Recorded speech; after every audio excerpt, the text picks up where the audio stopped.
Hello, and we're here with Jackie Millan, and we're going to learn a little bit more about her story. So, Jackie, tell us a little bit about your childhood when you were younger and kind of how you grew up. Well, I grew up in Brooklyn, New York. I had a pretty good childhood. I mean, for the most part, up to maybe about, I would say, like 8 years old, I lived a normal childhood, Okay. And what happened when you were 8? What was kind of the going on in your house at that time? At about 8 years old, maybe it was going on a lot longer, but I guess it was recognizable to me at about 8 years old, where my parents were heavy into drugs. There was a lot of drug abuse, and my dad kind of used to hit my brothers and sisters. I was his princess, so I never got hit, but I was his only child that lived in the household. So there was just a lot going on. My brothers and sisters were teens, and there was a lot of physical abuse. Okay. And your sister kind of took care of you during that time? My sister, while my mom worked most of my life, my sister, she's about 10 years older than me. Mm-hmm. So she was kind of my mom in the house. And she used to, take me outside, and she was my caretaker. And then what happened when you were 11, you mentioned? Well, more or less around 11 years old, the drugs, my brothers and sisters had moved out just because due to the drug abuse, my dad was very physical with them, and they couldn't take it anymore. So they moved out, and the drugs in the house got worse, mm-hmm. where my mom was basically in a bed for a couple of years due to a back injury, and she was medicating on drugs. And I kind of took to the street, to look for our family. So you were 11, and your mom was self-medicating. What was she taking for the medication? What was she using? My mother was basically on heroin, and that's what she medicated with. And my dad also. I used to wake up when I did live at home and sometimes find, needles inside cigarette boxes or crack vials. It was the crack era. So the house, it was a strong environment to live in. And so you went and started living on the streets at 11, basically. Yeah, if you kind of gave me a bed, I took it. I was always blessed with little angels, I always say. I had some teenage girls. They were around 16 or 17, Joanna and Aidita, and they were my street moms for a little while. So I used to live in a basement with Joanna. They would take me back to my parents' house, kind of sometimes like to get clothes and stuff, whatever I had there. But that's where I would stay. So you basically were living on the streets and not at your parents' house from the time you were 11. Yeah, that's the last time I had a normal, home. Right. And from there, you eventually started living with Yvonne, is that correct? Yeah, so about 13 years old, due to a situation that Yvonne had, I found her daughter in a hallway one time. I was playing manhunt, and Yvonne was going through her own stuff in her house, and her daughter was having a hard time with it. And I found her crying, and we had a long conversation, and then I wound up staying in Yvonne's house. And again, if you gave me a bed, that's where I stood. So I pretty much stood with Yvonne from about 13 to 15 years old.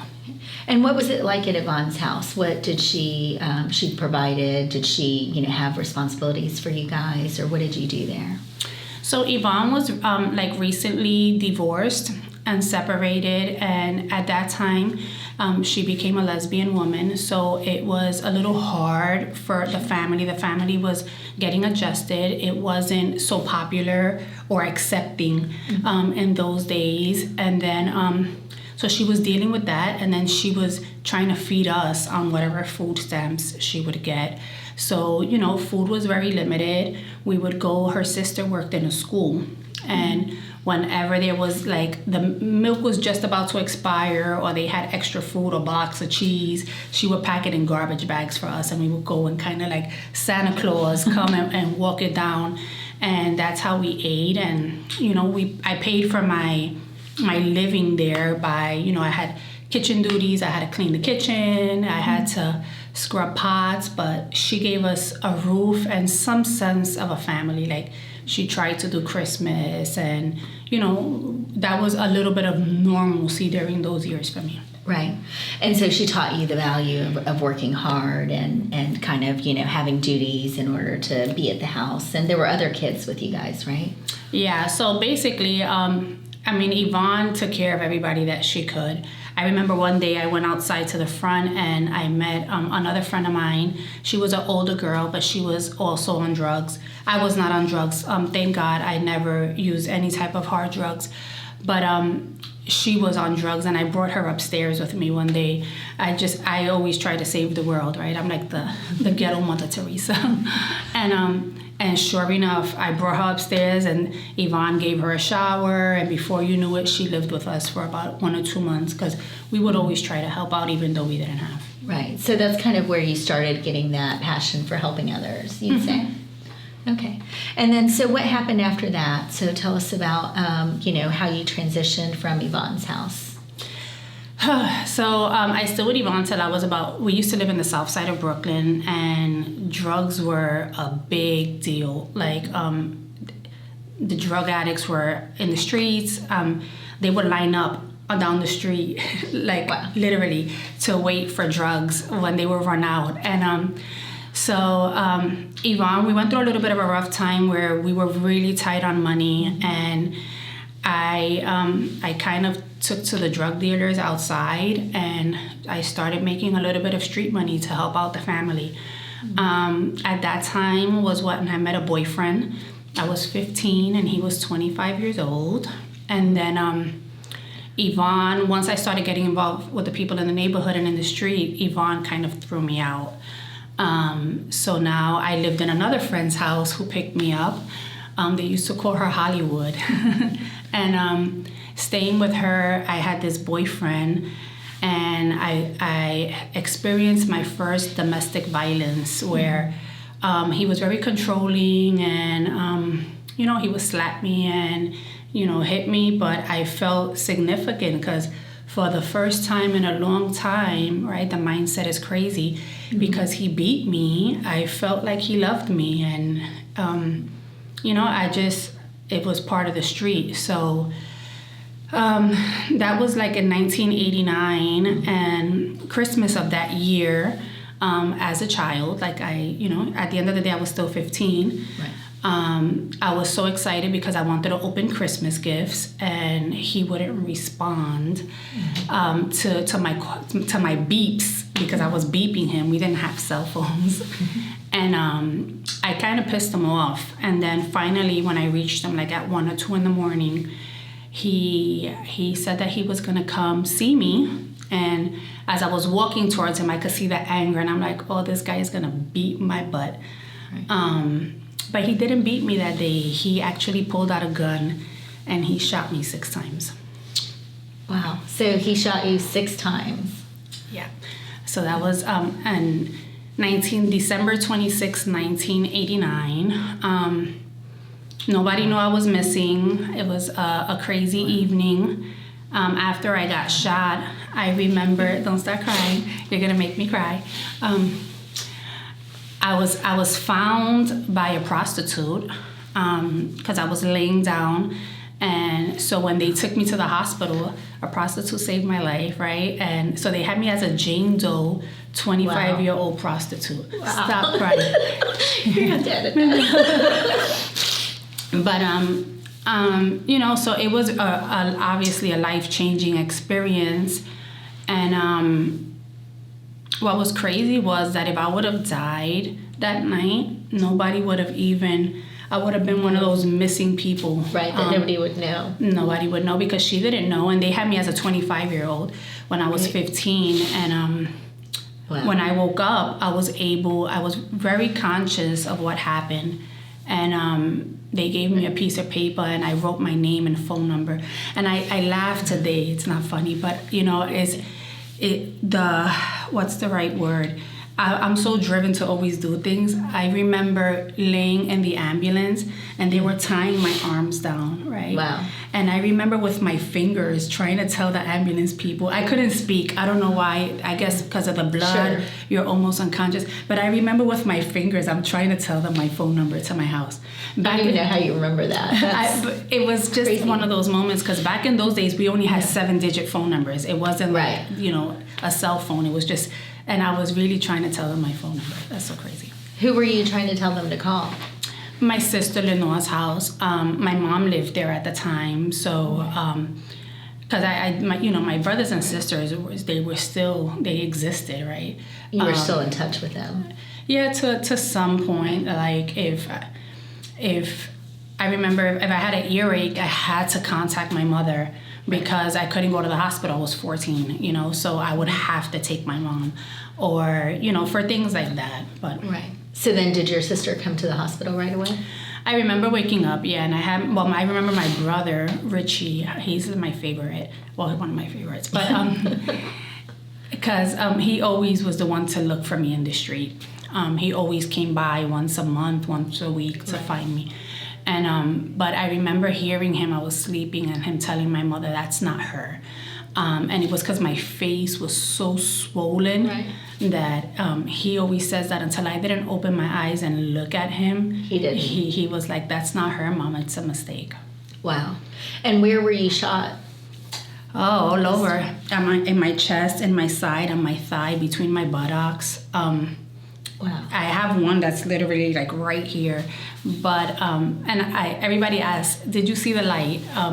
And I didn't see the light, but I felt like when I got shot, I felt a sense of, I don't know, it was just weird. Like I was calm. Right.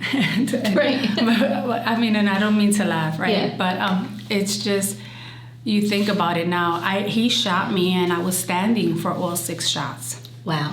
And in my brain, right, because Jackie's Jackie, my godmother lived 2 streets up. And I said, if I could just walk 2 blocks, if I fall over there, they'll know who I am. Wow. And I took 1 step and I just fell to the ground and I cracked my tooth. And I think I was more upset because I couldn't walk. I just got shot 6 times and I wanted to walk 2 streets. So I think I was more upset because I couldn't make it the 2 blocks. Wow. Well, you have an incredible drive. And, I'm sure that totally set the stage for the next chapter, right? So did you leave him after? Yeah, so obviously, yes. Like, honey, I'm home. But I did, and I don't know. Jesus has so much faith in me that sometimes I'm here to fix all these men's lives, right? I fell in love after that with my daughter's father. He had just came home from prison, and we live in Brooklyn, so. And unbeknownst, after being in love, right, because I didn't have that family love. Right. So I'll be honest, if you loved me, I loved you back. I just wanted somebody to love me, right, because I felt like I was an unloved child, right? Like, I have brothers and sisters. Why was nobody looking for me? Why was nobody feeding me? Where were my uncles at? Like, did anybody ever say, hey, well, Jackie's parents were on drugs. Like, where's this child, right? It's crazy how adults knew me and never asked me, hey, child, do you have a mom? Like, I'm so nosy now with all these teenagers, and it was crazy. Right. So Jackie, all of these struggles have created in you a desire to give back and to help and a positive mindset, which, you would think that that's difficult after your situation. And what, can you describe a little bit your mindset now that, you've been through all this? I just feel that there's nothing that's impossible, that no matter what God puts in front of you, no matter what life throws in front of you, that you can choose to be a victim and say, I can't do that because I was shot, or I can't do that because I'm afraid, or I can't, right? Or you could choose to say that I'm not going to be stopped, right? It happened. My body healed, right? Mm-hmm. My mind may never mentally heal, and I may be broken, right? But the broken parts of me is what makes me unique in me, right? We're all broken in our own ways. I don't think there's any perfect human, right? But no matter how broken you are, there's always support Right. to help you get through that. And even though I need support, right? That's why they always say, hey, you need a coach, and your coach needs a coach, and your coach's coach needs a coach, because we all are at different levels in life. But never be afraid to go out to your other lady leaders, right? And be supported so you can be who you want to become. Right. You want to lift others as you're climbing. Correct. And find a way to give back and inspire others. And your story is truly an inspiration, because you've gone through a lot more than most people will in their lifetimes. But you always find a way to give back even when you don't have anything. You were telling me a story about your friend Iran with the computer. You want to tell that real quick? So I was about 26 years old, 27 years old, and I've always maintained good credit. And he was going to college, and he needed a computer. And I went and I ordered him a computer, and my husband was like, hey, that's like a $700 computer, and we can pay it. We'll get it paid, and I forgot about that until recently when I was asking on Instagram, like, little stories, and he was like, that was a moment that changed my life. Nobody ever did that for me. So while you do something that for me was not a big deal, it may be huge for somebody else. Right. Well, and you didn't even have the money. You just borrowed the money to be able to help him. And at the end, you were able to change his life, by just helping him get a computer.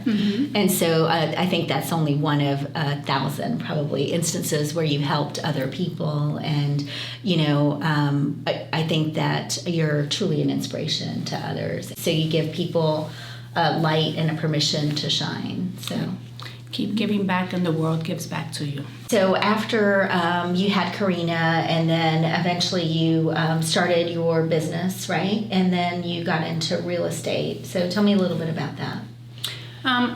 Again, everything to me is like God sent. I was driving one day, and I was stressed out, and I was like, God, please. I was tired of working a 9 to 5, and I was like, put me in a position. I don't want to be rich. Just show me what I can do just to be able to feed my family and not be a slave.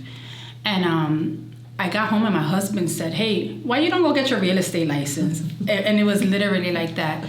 And I do things like yesterday. Like, he said it, and literally that Monday, I took the 63 hours in 1 week. Wow. And I didn't know nothing about real estate. I didn't know if I needed a resume, go to a job interview. Like, I knew nothing. And that's just what took me there. Got it. And then how did you choose Keller Williams? I asked somebody. I was like, my first year, I was with another brokerage, and I was miserable. I was going to quit. And I asked someone, and he told me, you need to go speak to Rich Carpentieri. And he was like, he is your guy. And literally, again, the guy called me back a week later. He said, hey, I forgot to send you Rich's number. I had already interviewed. I was already signed. I don't wait for nobody. You just take action. Yeah, we just got to go. Like right away. Yeah. And so, that reminds me as well. You told me, like, back in when you were younger, you went to get your GED, and you just went in and said, I'm going to take the test. Yeah, let's do this. I don't got time for it. Let's do it, and let them tell me no. That's 2021's line. Let them tell me no. Yeah. And then you just go out and go for it. And so you joined Keller Williams, and what has been your experience there? My whole life has changed. My mindset has changed. Life has just become limitless for me. Right. That's amazing. Well, thank you so much for listening to the interview, and hopefully you've gotten some inspiration or some good nuggets from Jackie's story. And this is Jessica Estrada. She is the bestie ever. She's a great friend and a great mentor, and thank you for doing this with me. Yeah.